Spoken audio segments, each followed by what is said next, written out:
nós nos adaptamos às necessidades da sua empresa. As soluções jurídicas integram nosso DNA. Amplos canais de comunicação permanentes para consultas, seja online ou presencial, palestras e cursos. Buscamos uma visão estratégica, solucionando da melhor forma o impacto em sua empresa e aos stakeholders. O nosso propósito é a perenidade do seu negócio. E, para tanto, somos uma equipe madura que respeita a jovialidade das ideias. Tendo presente que o mundo muda, se transforma e se conecta com a sustentabilidade das relações. A confiança dos clientes garante o desenvolvimento contínuo e nos dá energia para auxiliar na gestão de sua empresa. Somos o time SMA em sua defesa. Este é o nosso legado. Bom, pessoal, sejam todos bem-vindos a mais uma webinar promovida pela SMA, Solange Neves Advogados. E hoje nós vamos falar sobre as sequelas decorrentes do Covid, estilo de vida saudável e sua influência.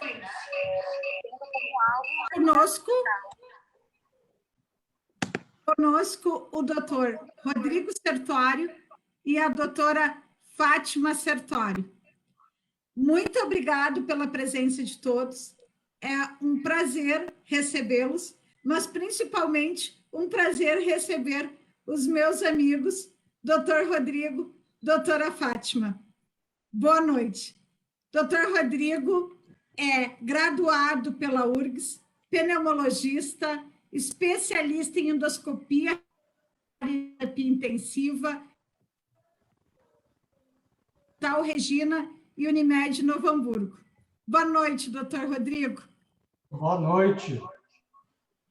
Doutora Fátima, médica internista, dermatologista, membro efetiva da Sociedade Brasileira de Dermatologia e da Sociedade Brasileira de Cirurgia Dermatológica, membro do Colégio Brasileiro de Medicina e Estilo de Vida, nossa médica assistente nas perícias acidentárias que envolvem acidente de trabalho e conhecida de muitos dos senhores. Boa noite, doutora Fátima.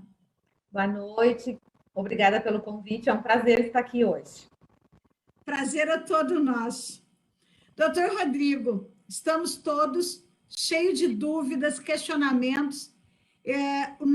Amanhã completamos, infelizmente, um ano que foi decretado o estado de calamidade pública da pandemia no Brasil, e temos aí, ao longo deste último ano, este período que não imaginávamos tão longos, muitas dúvidas sobre o Covid. E, atualmente, temos o pessoal que está se recuperando. Então, doutor Rodrigo, nós vamos fazer aqui um bate-papo e vou começar com alguns questionamentos. Vou pedir a todos que estão conosco, nos assistindo pelas redes sociais, podem mandar as suas perguntas pelo chat, que nós vamos respondendo. Doutor Rodrigo, muitos empregados, após o retorno da suspensão decorrente do Covid, apresentam alterações na forma como desempenham suas funções, muitas vezes de memória, enfim, já existe algum estudo sobre essas questões de sequelas? Boa noite a todos. Olha, Solange, com relação à questão do retorno laboral, é bastante complicada essa questão, esse assunto.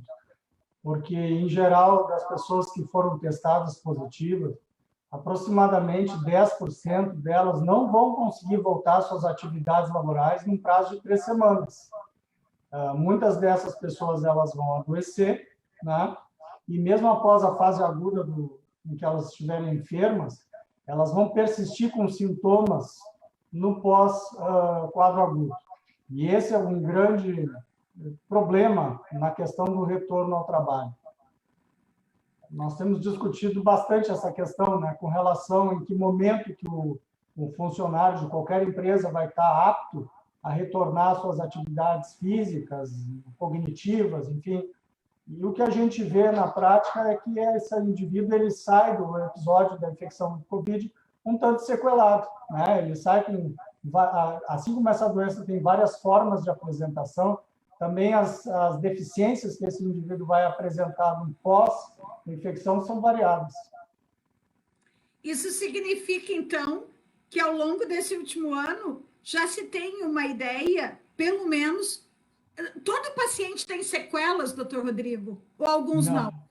Não necessariamente, até porque, vamos falar assim do paciente que tem sintomas, né? Vamos tirar o assintomático e o pouco sintomático da questão. Esses indivíduos eles vão ficar sintomáticos por um período mínimo de 3 semanas, tá? Dá para dizer que somente 10% das pessoas que ficaram sintomáticas nessas 3 semanas vão ter uma condição boa de retorno às suas atividades laborais. E a gente sabe que essa sintomatologia ela pode persistir além de 3 semanas e até 3 meses em pelo menos 65% das pessoas. Isso é um estudo americano. Então, é um impacto imenso. E aí vai, né, a questão de qual é a atividade que esse indivíduo desenvolve. Né? Ele, às vezes, tem uma atividade que não é física. Ele tem um trabalho que ele passa o dia inteiro sentado no computador. Né? O outro tem aquele cara, aquele indivíduo que é um operário, sobe escadas, carrega peso. Então, realmente, cada caso tem que ser individualizado e as sequelas analisadas, o paciente tem que ser visto por um médico posteriormente. Doutora Fátima, uma dos seus currículos, né? O belo currículo de vocês dois, por sinal, que muita honra, fala da medicina estilo de vida. Este é um tema que eu diria que antes da pandemia não se falava tanto, mas com a pandemia se intensificou questões como saúde mental, estilo de vida, né? Nos fale um pouquinho sobre esse lado da medicina, por gentileza.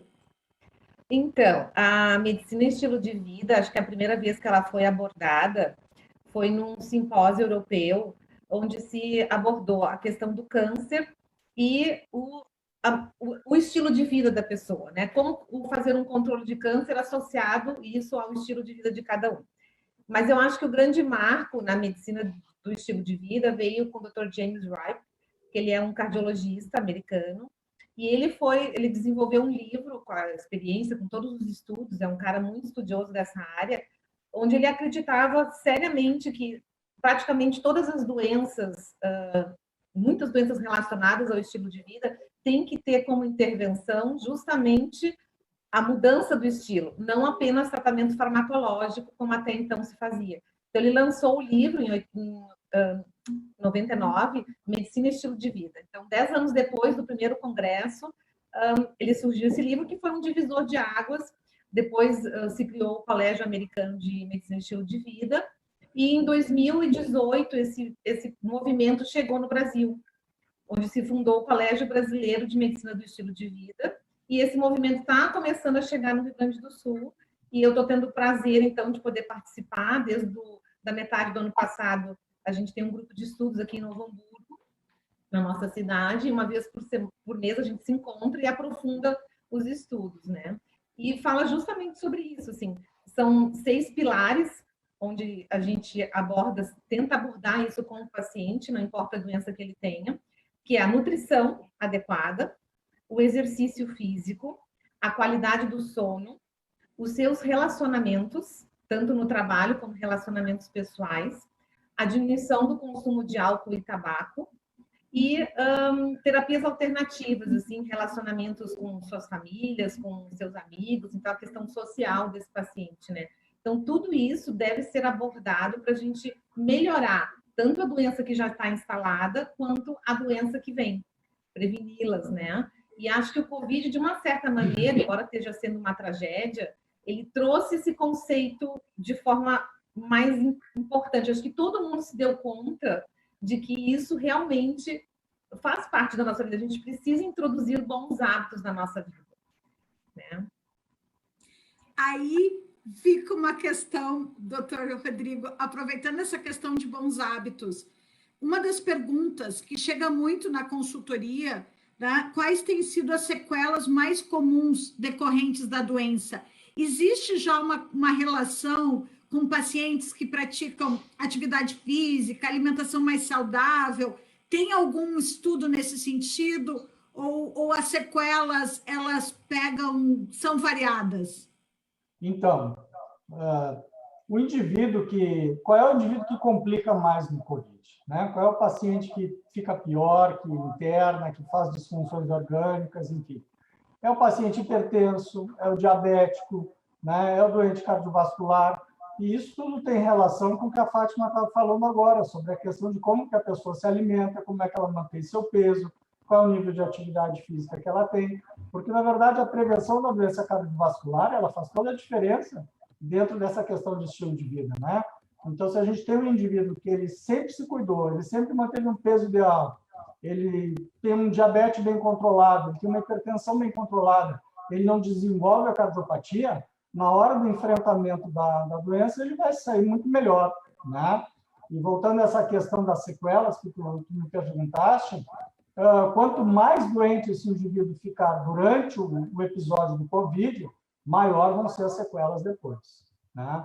Com relação às sequelas, que tu havias me perguntado qual é a principal delas, a fadiga, sem sombra de dúvida, é a sequela número 1, né? As pessoas saem do episódio com bastante fadiga, a sensação de falta de ar, para pequenos esforços, também é uma sequela bastante, do momento pós-Covid, é bastante frequente, né? E assim vai, dor de cabeça, dores no corpo, articulares, enfim. Mas, sem sombra de dúvida, a fadiga e a sensação de falta de ar são as líderes na questão de sintomas.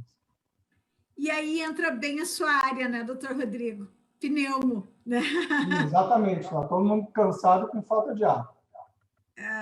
E dentro dessa questão, uma pergunta: tem alguma explicação técnica pelo desenvolvimento tão diferente de pessoa para pessoa?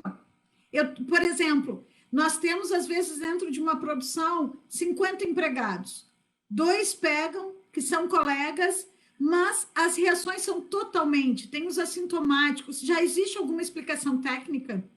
Existe várias questões, né? Mas, assim, tem indivíduos que fazem uma viremia, ou seja, uma replicação do vírus muito maior durante a primeira semana, né? Existem questões inflamatórias que alguns organismos são mais predispostos geneticamente a terem mais inflamação que outros. E aí entram as questões imunológicas individuais também, né? Alguns indivíduos têm uma predisposição, uma janela, como se fosse uma porta aberta para que o vírus se desenvolvesse de uma maneira mais importante. E aí eu gostaria de destacar a questão do diabetes, né? Porque, assim, qual é o paciente de todas essas comorbidades que a gente fala tanto, se replica tanto essa informação, qual é o que vai pior? É o diabético, sem sombra de dúvida. Ele faz a forma mais severa do COVID. E ele é um indivíduo inflamado, ele tem um mau controle da sua glicose, né? E esse indivíduo vai evoluir pior. E daí entra Aí entra uma questão, doutor Rodrigo, que a doutora Fátima, quando trabalha conosco lá como assistente técnicas em processos, muitas vezes que se busca nexo de causa de doença ocupacional, que são, então, as questões afora a doença que se apresenta, que interagem. Aí, doutora Fátima, vem uma pergunta: como podemos, ou se podemos evitar, né? Se tem um caminho para se evitar doenças pelo estilo de vida saudável? Na verdade, o objetivo da medicina do estilo de vida, ela busca basicamente a prevenção. Claro que isso não quer dizer agora que o paciente vai tratar todos os seus problemas sem medicamentos, não é isso. A medicina do estilo de vida, ela é um auxílio, são ferramentas que a gente disponibiliza e orienta o paciente para que ele tenha uma melhor qualidade de vida nessas questões todas que a gente conversou, do exercício físico, da qualidade do sono, do manejo do estresse. Eu esqueci de falar antes, mas é uma coisa extremamente importante, o manejo de estresse e ansiedade. Então, a gente vai dar essas ferramentas para que o paciente consiga ter um auxílio, uma melhoria no tratamento das suas doenças e muitas vezes até prevenir. Essa questão que o doutor Rodrigo colocou, né, com relação à diabetes, a gente viu também que os pacientes obesos, eles foram muito atingidos pela COVID e tiveram uma recuperação muito pior. Então, isso está diretamente relacionado com a medicina do estilo de vida. Então, talvez esse paciente não fosse obeso, estivesse com seu peso adequado, talvez ele fosse ter uma infecção muito mais leve. fosse ter uma recuperação muito mais fácil. E isso a gente vê nas nossas perícias, né, doutora Solange, que quantas vezes eu abordo para o perito se o paciente tem obesidade, porque muitas vezes a obesidade vai predispor ele a ter uma dor nas costas, ele se lesionar muito mais fácil, e fica difícil daí isolar o que ele é fora do trabalho e o que ele é dentro do trabalho. As coisas andam juntas, né? Muito interligadas. Por Muito sinal, interligadas. se tem uma questão que a pandemia nos ensinou, é que estamos interligados. Por isso, a máscara, para proteger não só a minha saúde, mas do próximo, né? Exatamente. Todos esses cuidados de higiene. Doutor Rodrigo, a doutora Fátima trouxe uma questão que é uma pergunta que vem, a questão da ansiedade. Nós estamos tempos que acho que todos nós já tivemos dias de palpitação no peito, né? O momento é muito ansioso. Isso pode agravar o quadro da doença ou da pós-doença, se o paciente está internado, por exemplo, porque a sua experiência como plantonista, né, das UTIs Hospital Regina e Unimed, aqui em Novo Hamburgo, se verifica isso, um paciente que está mais ansioso pode agravar o quadro quando internado? Com certeza. Inclusive, assim, essa questão de ansiedade, depressão, né? Essa situação do estresse pós-traumático tem sido muito ressaltada nessa questão do paciente que experimenta a hospitalização, né? A COVID é uma doença solitária. Quando o indivíduo entra para dentro do hospital, ele é isolado de sua família, o seu celular é requisitado, especialmente se ele vai para um ambiente de terapia intensiva, ele não tem acesso a contato com os familiares e é um ambiente extremamente ansiogênico, né? A gente vê situações complicadas. Essas pessoas têm saído desses episódios, né, de hospitalização com graves consequências, assim como em relação à depressão, ansiedade, né, e esse distúrbio que é o chamado estresse pós-traumático. Aqui entra uma pergunta: reinfecção. Eu vi que tem várias perguntas sobre reinfecção. Eu recebi uma, mas nós temos várias aqui no chat, né?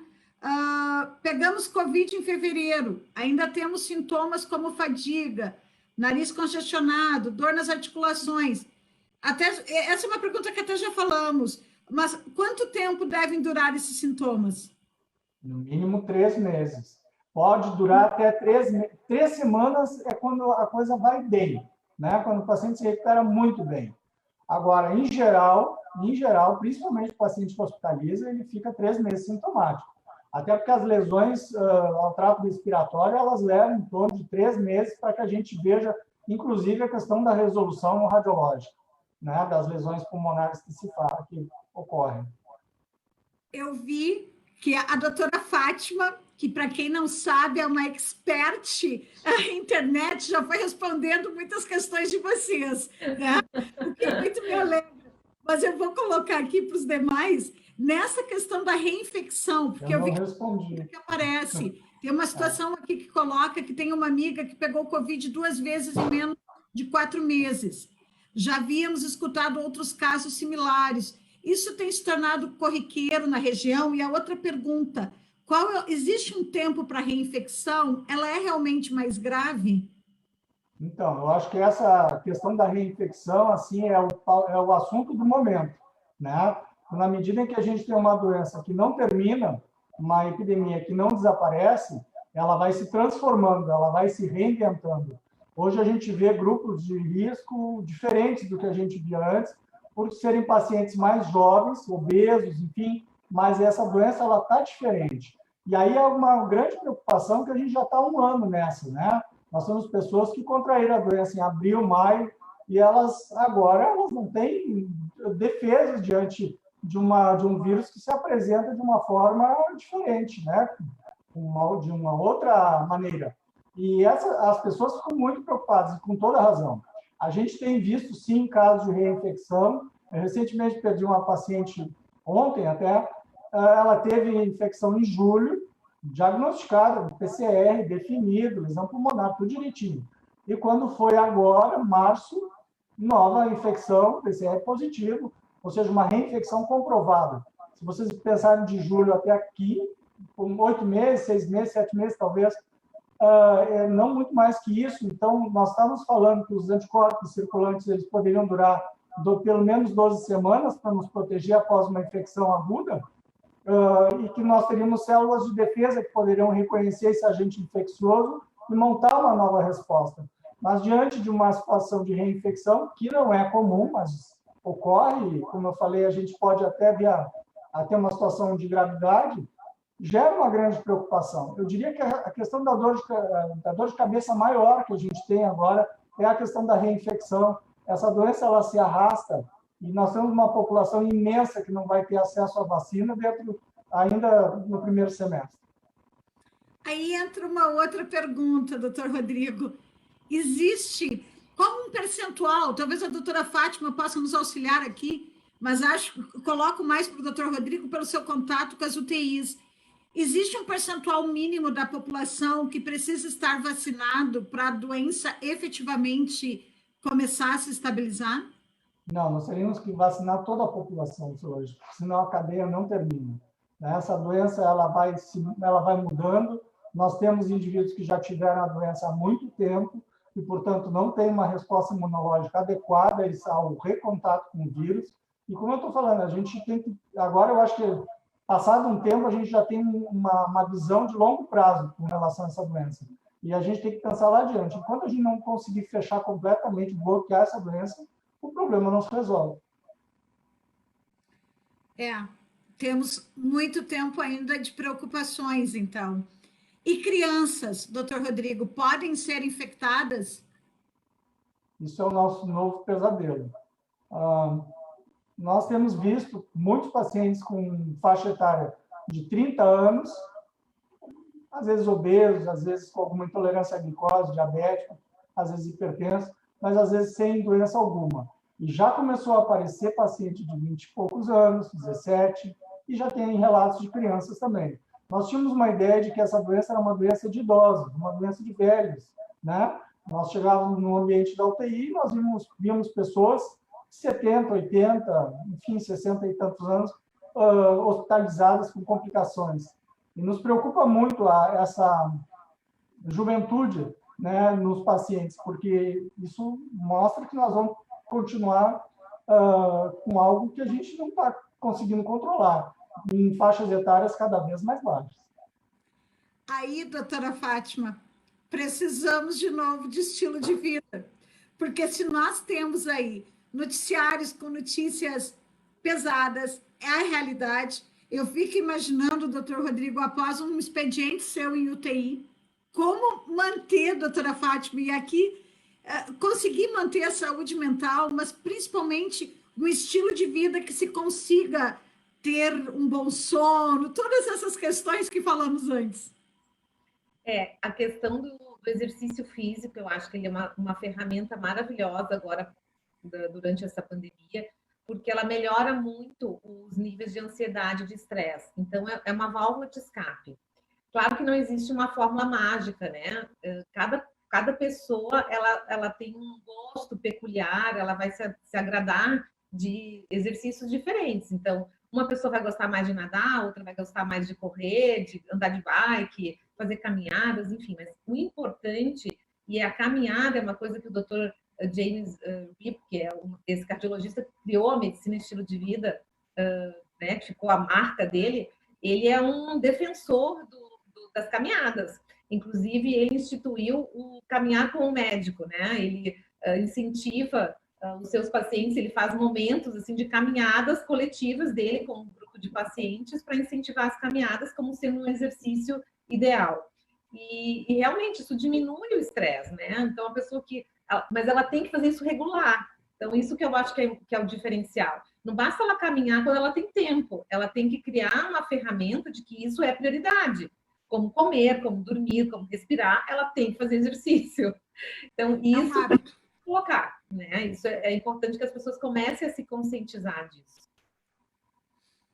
Doutor Rodrigo, temos uma pergunta. Por que não vacinar também as pessoas que já estão no hospital? Ou pessoas que estão infectadas? As pessoas que estão hospitalizadas, que elas estão na infecção aguda, elas não teriam benefício da infecção, porque elas já estão fazendo com o seu contato, né, com os antígenos do vírus, elas já vão ser imunizadas ao natural e inclusive, a período da vacinação delas vai ser recomendado depois de 30 dias, né? Então tem um tempo mínimo para depois vir a 30 dias. Essa é uma pós-infecção, pós-término de sintomas. Outra questão, doutor Rodrigo. Pessoas que estão imunizadas por ter Covid, num prazo de 12 semanas, podem ter nova contaminação com uma variante, um vírus diferente, quer dizer, o próprio Covid, mas com outra cepa? É como eu falei, a reinfecção por coronavírus ela é incomum.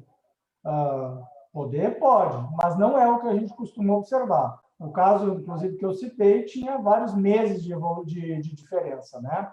E a gente enfatiza muito na questão de que nós já temos uma população que entrou em contato bastante e se infectou naquele primeiro pico de junho e julho. E de lá para cá já tem mais de meio ano, né? Claro, já passou muito tempo. E acho que um dado importante também é comentar que esse paciente, por exemplo, que o Rodrigo está comentando, era um paciente imunossuprimido. Ele estava em tratamento oncológico, né? Então, é um paciente que é muito mais suscetível. Porque um paciente que é rígido a princípio, que não tem outras comorbidades, enfim, a gente imagina que o sistema imunológico dele esteja funcionando bem. Então, ele vai ter, o que os estudos mostram é que esses nossos anticorpos, eles ficam de 3 a 5 meses nos protegendo.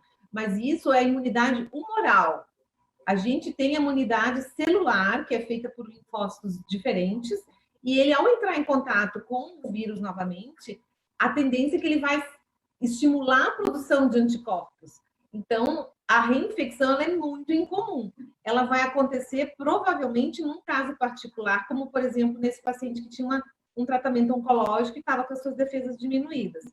E outra coisa que eu quero chamar a atenção é a qualidade do diagnóstico, né? A gente sabe que agora há uma oferta enorme de testes dos mais variados tipos, inclusive em farmácias, que são muito de qualidade duvidosa. Então, assim, uma paciente com pouco sintoma faz um exame desses, que não é o tratamento, o diagnóstico padrão ouro é para o PCR, aquela coleta que se faz por cotonete, tá? Então, o diagnóstico da COVID, a gente só considera, inclusive, é o que vai para a estatística do governo, é PCR positivo. Qualquer outro método diagnóstico, ele não é de certeza, e ele tem falhas, muitos falsos positivos. Então, é provável que essas pessoas que não são, né, não têm um comprometimento da sua imunidade, eles, em alguma das vezes, o exame estava errado. Provavelmente foi um falso positivo, ou o primeiro, ou o segundo, né? Mas tem que ter muito cuidado com o tipo de diagnóstico que foi feito. Eu queria te complementar, Fátima, com relação a essa questão da reinfecção, que é bem isso. Quando a gente ouve falar sobre um caso de reinfecção, a gente tem que pegar os dados e analisar com calma, né? Para esse reinfecção, como? Qual é o teu diagnóstico? Como foi feito o diagnóstico na primeira vez? Né? Tem muita gente que teve um teste de sangue, daqueles de farmácia, enfim, que tem uma chance de falso positivo grande, que não estavam infectados e agora sim estão fazendo a sua primeira infecção. Então, essa questão de teste de reinfecção tem que ser muito bem olhado, não é assim, estou tendo de novo.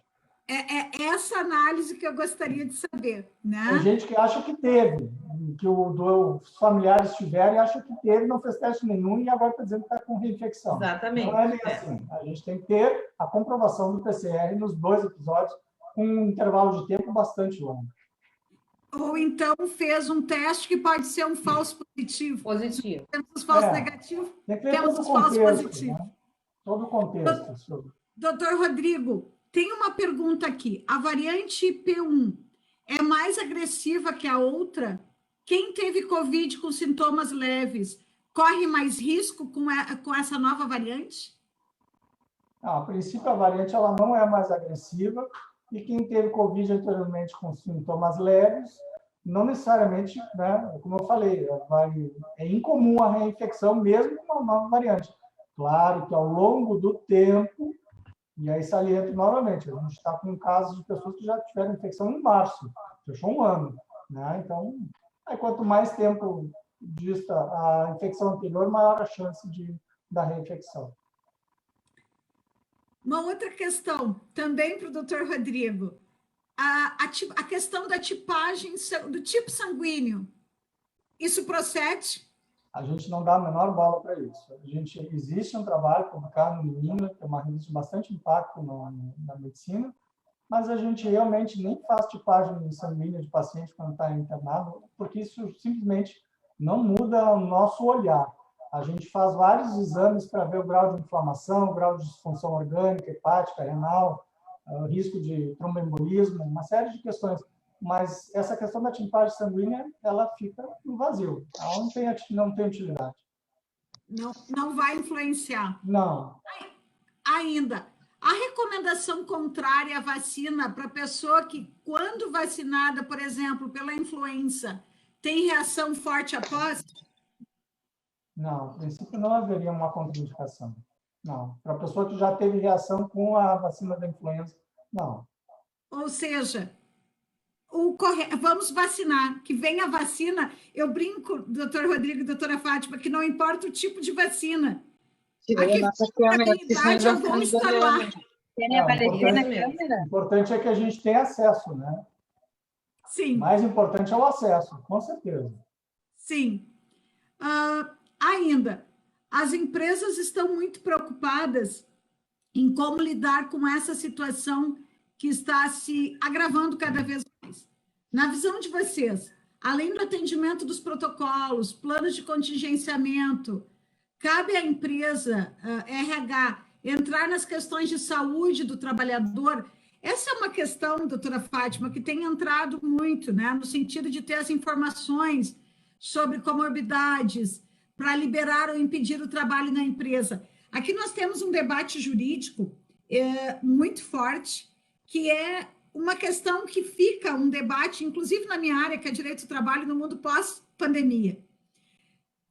Até então, se olha se o empregado tem condições físicas, se tem conhecimento, mas o Covid nos ensinou que algumas situações talvez vão ser analisadas, né? Membros da mesma família, no mesmo ambiente de trabalho, pessoas que estejam acima do peso. Será essas situações, na visão de vocês, na visão médica, sem adentrarmos aqui na questão jurídica, até porque o propósito desse bate-papo de hoje é tentar sair um pouco do mundo jurídico, apesar de ser feito pelo escritório, mas entendermos a questão técnica. Então, de forma técnica, tem alguma possibilidade além disso? Como vocês entendem? Como no auxílio para o RH? Quer falar, Fátima? Fátima? Eu não gosto dessa tendência, tá? Eu acho que chega a ser quase desumano, assim, né? Se a gente for ver só pelo lado médico, tá? Sem entrar no lado jurídico, acho que isso é muito problemático, a gente começar não vou contratar essa pessoa porque ela é diabética, porque ela é obesa, enfim. Eu acho que a gente tem que ver justamente o contrário, sabe? A empresa oportunizar não só um trabalho, mas talvez até uma mudança no estilo de vida, por que não, né?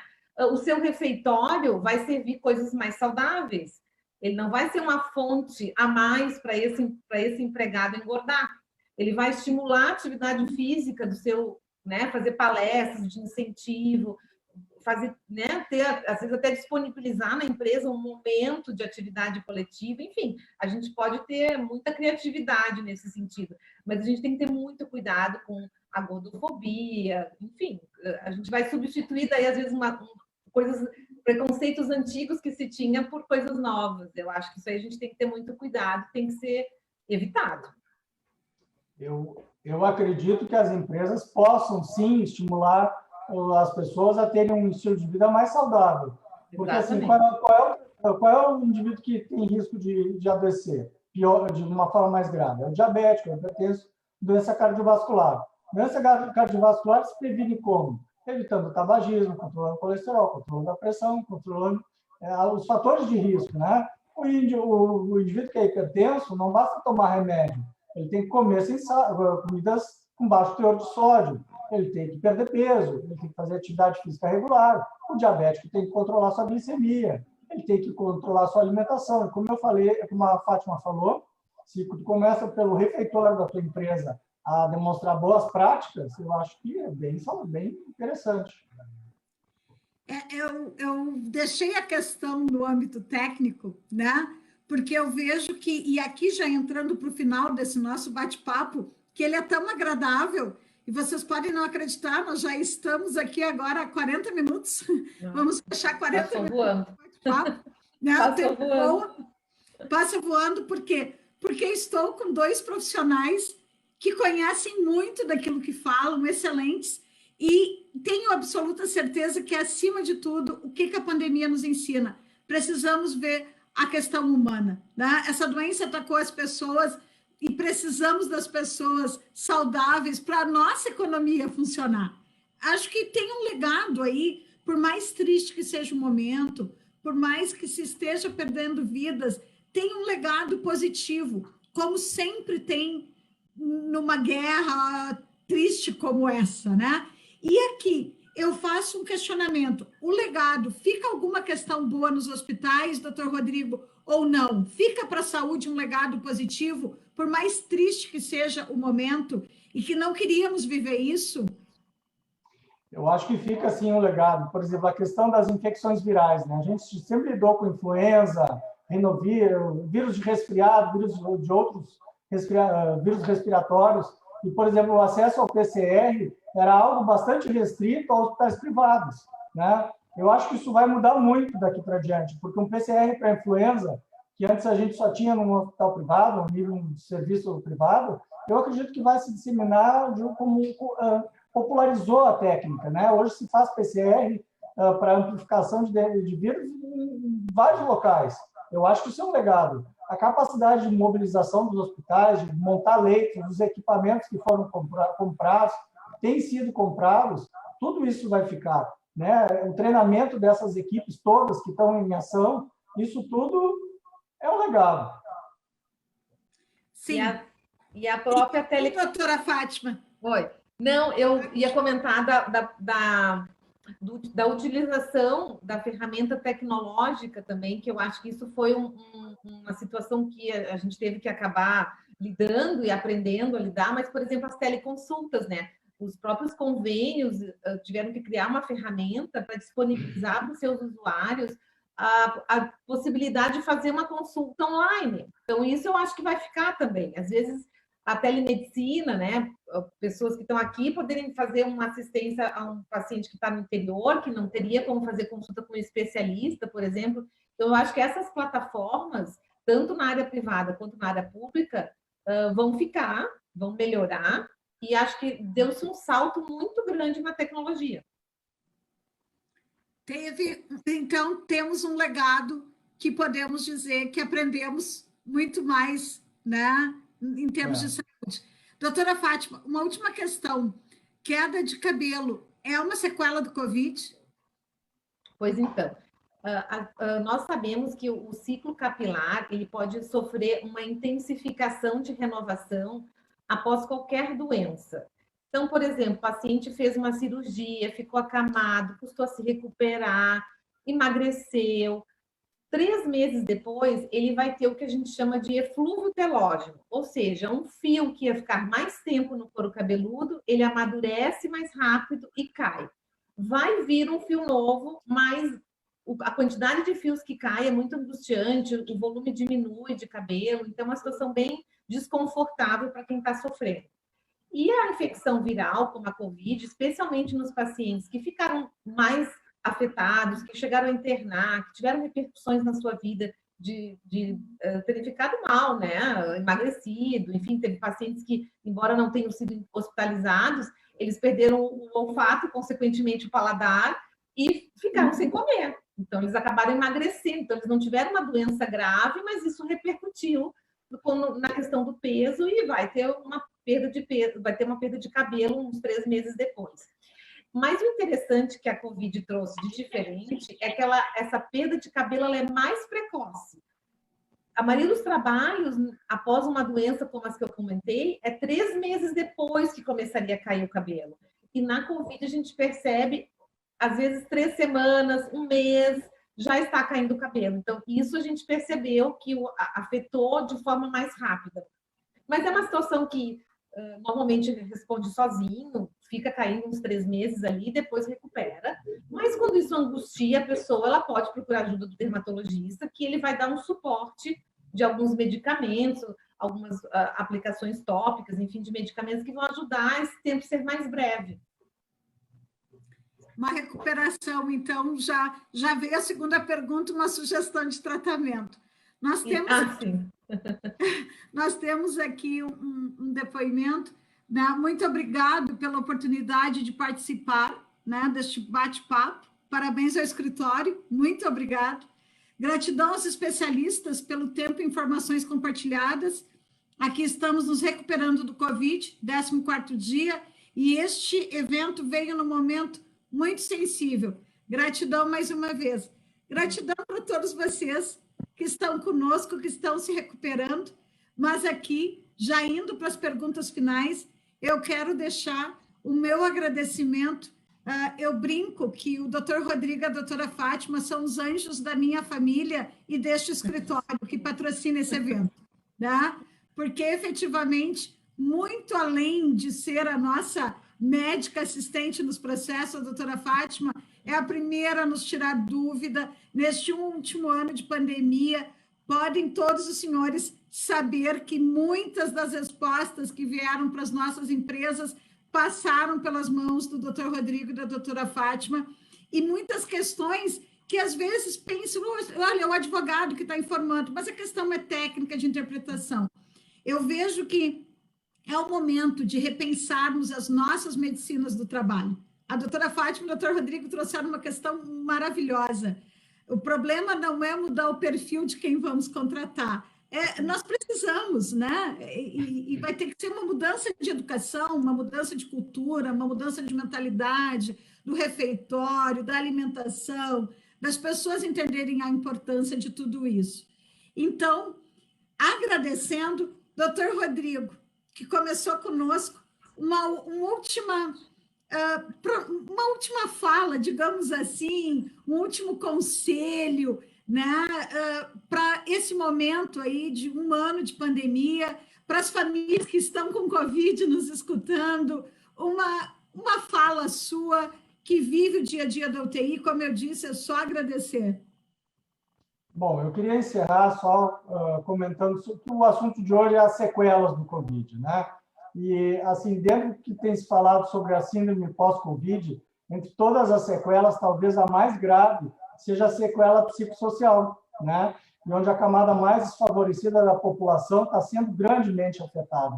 Essas pessoas, elas não têm, muitas vezes, acesso à medicação, a uma recuperação com fisioterapia, a possibilidade de ir mais cedo para casa com seu oxigênio, né? O acesso a fazer os exames, de ter o diagnóstico, de ter assistência, e esse indivíduo ele precisa trabalhar, né? Nós estávamos falando aqui das empresas, esse indivíduo ele quer o sustento dele, ele roda a economia, né? Ele gira, ele faz acontecer. As empresas não vão existir sem o empregado, né? E eles têm que serem cuidados, e a gente tem que ter um olhar muito grande para essa questão dessa camada social que está tão desprovida.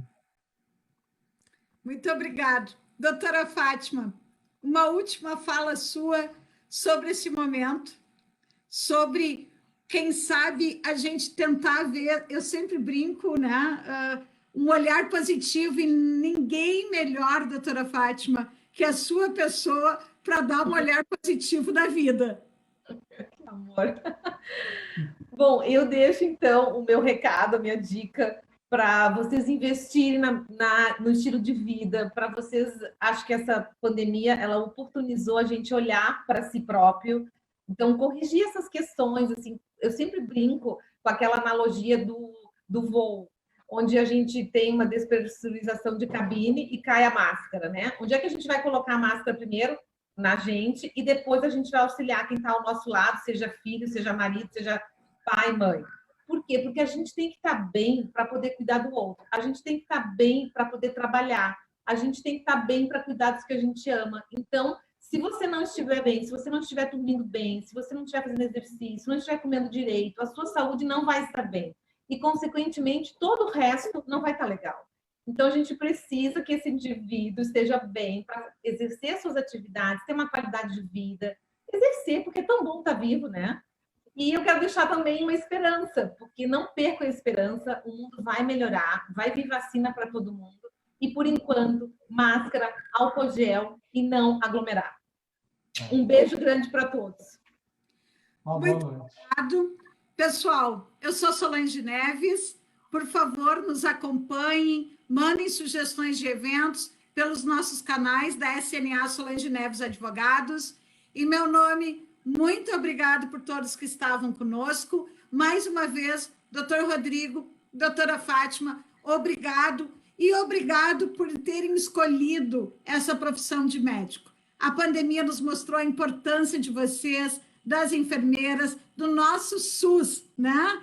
Que tantas vezes criticamos, mas a todos os profissionais da área da saúde. Muito obrigado a todos, uma boa noite e nos mandem depois pelas redes sociais o que vocês querem ouvir conosco. Hoje saímos do mundo do direito porque precisamos falar de saúde. Obrigado, boa noite a todos. Boa noite.